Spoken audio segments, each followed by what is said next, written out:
Greetings from Kentucky. Let's talk lip liner, shall we? I have been on a grand quest to find a natural lip liner. This is because I did such a fantastic job of Makeout 2013 in the lip liner category. I ended up getting rid of quite a few of the lip liners that I had stashed up, and I really found out which ones I liked and which ones I didn't. Of my unnatural stash, I liked this Lancome lip liner in lilac. This really became my new best friend. Something about my lips and turning 55. They were just getting smaller and smaller and smaller. It's one thing I really noticed this winter, and I was really missing a good lip liner. They were also getting paler and paler and paler. They were kind of disappearing. So this color here, this Lancome in lilac, is my favorite, the most flattering, the one that lasted all day. So this was what I was trying to replace. And I have to replace it because it's discontinued. So it's not even that I could say, okay, I'm going to go ahead and use a product that's not cruelty-free and that is unnatural. I can't get it anymore. So once this is gone, it's gone, which is a good thing. The idea that I might be without made me seriously look at lip liners because I have a lot of lip liners in my collection and they're all, they're okay. Some of them I don't like at all. So let me just go through and talk about the lip liners that I do have. I'm going to start with my unnatural and then phase towards the natural. I have Mary Kay lip liners. These are serviceable, and I find that about most Mary Kay products. They do a pretty good job. So this one here I think is in the shade Cinnamon. Again, these are products that I won't be using once I use these up. There is this one in red. I almost never wear that deep of a red, but there it is. But you can see they're really dark. I'm getting a really good deep line with them. And then this one is the one called Pink. The one that worked best was actually one called Dusty Rose. There is Pink. So Mary Kay lip liners, if I weren't going to pay attention to the fact that they sold in China, or if I weren't going to pay attention to the fact that their product is really, really, really not natural, I would just pick me up some more Mary Kay lip liners, or I would pick up my Lancome. However, that's not what I am about. I have gone natural. That was my 2012 New Year's resolution. So yeah, that means lip liners too. Next two I'm going to talk about are two from Bare Minerals. One is in mauve and the other I think is in bronze. These are disappointing to me. They wear unevenly. They come off easily. They're not dark enough. You can see I've hardly used them, and the reason I've hardly used them is I don't like them. So they are in my collection, sadly enough. Last time I said something, somebody said, yeah, I thought the same thing. And you can tell, you can't even tell the difference between mauve and bronze, for God's sakes. I don't like that. Anyway, never was happy with these, so they've barely been used because I don't like them. Somebody in the down comment said, yeah, I got rid of mine. I had the same problem with those, and I think they have the exact same shade. I tried two lip liners from Red Apple Lipstick. One was in the color Brick and the other in the color Chocolate. These are gluten-free options. I'm going to send these back. I wasn't crazy about them. Not dark enough. I have to really apply, blot, apply, blot, apply, blot, apply, blot. And then the first cup of coffee I have, yeah, they're not there. So that was Brick, and that was just a really bad shade for me too. That was my bad, but that's not a flattering shade for me. And there is the Chocolate. So these were expensive, over $14, and I think their lip liners run between $14 and $20 something. So I kind of expect something really good for that price. So the Red Apple Lipstick, I've heard really good things about this company. I am trying the lip exfoliator and the vitamin E stick, but not a fan of the lip liner, so these have to go back. I am having my love affair with Christopher Drummond Beauty. I like the formula on this lip liner. I like the staying power on this lip liner. It even kind of looks like it might be dark enough going on, but my lips are pale, pale, pale. So I will keep this because I can use it in tandem with other lip products, but just not dark enough for me. There is this one from Rituals. I like this one because I get to say, I picked this up in the London airport. I was traveling for business and I did pick it up in the London airport. And there it is. And I like this one okay. When it wears, it has a tendency to go really, really pale on me. So I like it, but I have to put a darker lip liner under it first, if that makes sense. Kind of the same. It's in the same category with the Christopher Drummond. I like the formula of it. It just somehow doesn't give me enough pigment, even though when I swatch it, it looks like it would. The other lip liner I tried was one from Zosamos, and this is a color I adore. It is called Fuchsia. So I'm going to keep it for the color Fuchsia, but I will wear it in partnership with another lip liner because it on its own is not enough. So I have to put something on under it, give myself normal colored lips, and then put the Fuchsia on over it.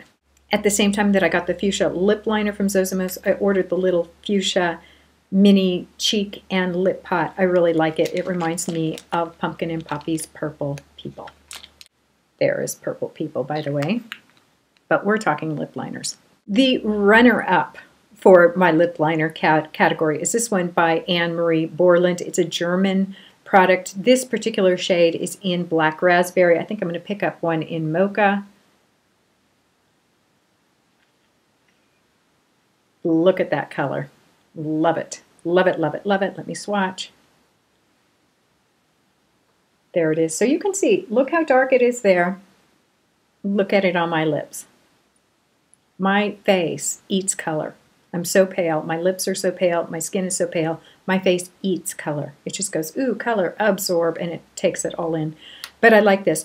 It is a pricier option. I think it's right around $20.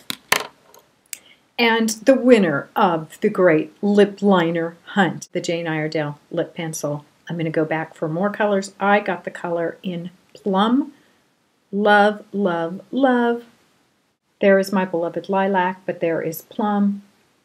And it works beautifully. This, for me, is a fantastic everyday color. I know it's strange to say that Lilac and Plums for me are everyday colors, but they tend to give my lips the most natural look. Like if my lip had pigments, were that the case, that's the color it would be. I had light lips as a child, but aging, they've gotten even lighter. But I do, just in my own defense, I want to say that even as a child, I am so light naturally that, you know, I had the kind of ghostly lips going on then too. But yeah, these plums, the lilacs, those are the colors that really look most natural. So Jane Iredale lip pencil, staying power, yes. Glide on, yes. Over my Bite Beauty primer, yes. Color selection, yes. Price, $11 to $13, depending on where you purchase it. I was surprised out of my gourd. I've yet to really find a Jane Iredale product that I love. And I know a bunch of people love, love, love that line. And I keep trying it, and no. Yeah, I am now in the Jane Iredale Club. Thank God. I was really hanging out there for a while just going, I keep trying those Jane Iredale products and I don't like them. What is it with me? But I'm a fan now. I like the Jane Iredale lip liner. This is my #1 lip liner. And yes, I like it better than my Lancome. That always happens just when you think, I'll never find anything I like as well as this unnatural product I'm trying to replace. You will find a natural version and you'll go, holy cow, it works better. It's the most amazing thing about going natural. While I was purchasing that Jane Iredale lip liner, I never purchased just one thing. I did get the Glow Time Full Coverage Mineral BB Cream. I wanted to try this out. I've heard some good reviews on this. Has a couple of strikes going into it. #1, it does have dimethicone in it. Now, I'm not opposed to dimethicone. I actually will use dimethicone. I don't think the particles penetrate the skin. I think they're much too large. The other rub with dimethicone would be that it would help other things penetrate the skin, but everything that I use on my skin is good. So I have no worries about things penetrating because anything that would penetrate is good, with the exception of the dimethicone, and the particles in the dimethicone are too big to penetrate the skin. So I'm fine with dimethicone. I don't use it every day mostly because I do feel like it kind of smothers the skin a bit. I like my skin to breathe a little, but other than that, I'm fine with dimethicone. But the other thing it has is the Japanese honeysuckle as a preservative. That is what the 100% pure products use as well. I'm not sure what to say about Japanese honeysuckle. I'm not going to say don't use it, and I'm not going to say, oh, feel absolutely comfortable using it. The debate goes something like this.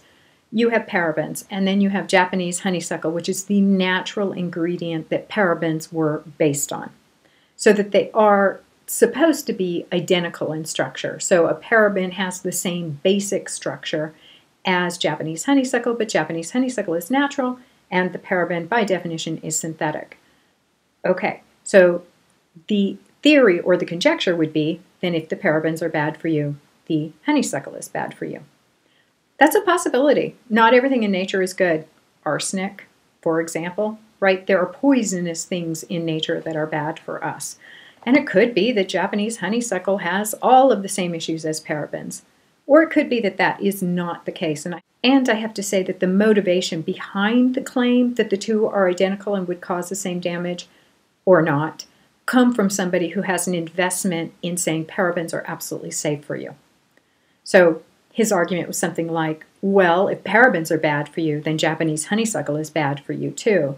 That made a lot of people say, we're not going to use Japanese honeysuckle at all. I don't know what to tell you, except for that I find it easy enough to avoid. That's kind of been my thing so far. I look at the products from 100% pure. There are many products from 100% pure that I like, but I can live without the ones that have Japanese honeysuckle. They're not my favorites. I didn't like the tinted moisturizer. I didn't like their concealer, so that's pretty easy. I have a lot of BB creams that I like, so this one would have to like blow me out of the water to kind of get past the Japanese honeysuckle and the dimethicone, because I already have Suntegrity. Suntegrity has dimethicone. That's the BB cream or kind of sunscreen product, tinted sunscreen product I would use that has dimethicone in it, and I adore it. And that's using a preservative that is mild and that I'm not totally happy with, but I'm okay with it. I don't use that product every day, but when I use it, I feel comfortable using it. And honestly, I would feel comfortable using it every day. I just don't like to smother my face in dimethicone every day because I'm afraid it would like break out. And I don't have breakouts, so I don't want breakouts. I guess the point is I am going to try this, but I don't expect it to stick around long, but we shall see. Meanwhile, if you are a woman of a certain age and you are looking for lips and you are looking for something that really holds and something that glides on and something nice, Jane Iredale, $11 to $13, well worth it. Look for it in your Whole Foods. You might find a Jane Iredale line there, and if you do, you might find the lip liner. Otherwise, it's all over the internet. There's a bunch of places you can get it, and yes, you should wait until it's on sale. I can tell you, I am a connoisseur of lip liners. This is an Olympic gold medalist. As always, thank you so much for watching. Let me know what you're up to in the comments. Hope you are staying warm and dry and cozy. Spring will be here soon. Make it a great, great day. Bye.